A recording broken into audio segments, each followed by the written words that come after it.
أعوذ بالله من الشيطان الرجيم.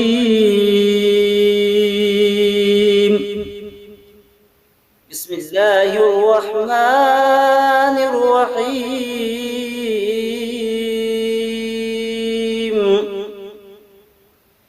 يا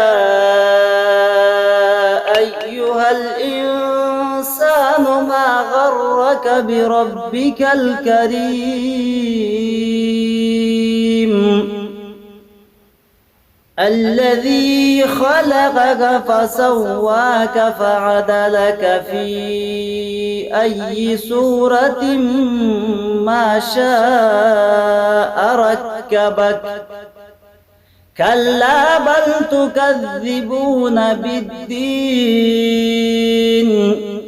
وإن عليكم لحافظين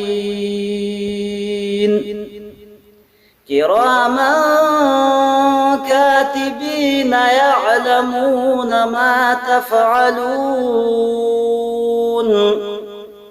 إن الأبرار لفي نعيم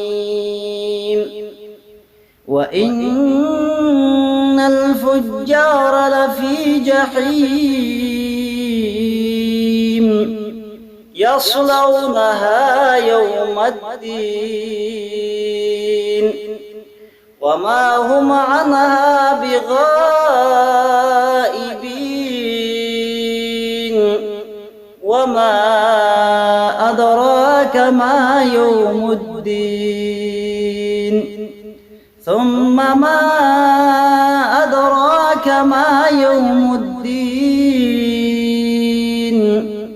يوم لا تملك نفس لنفس شيئا والأمر يومئذ لله صدق الله العظيم.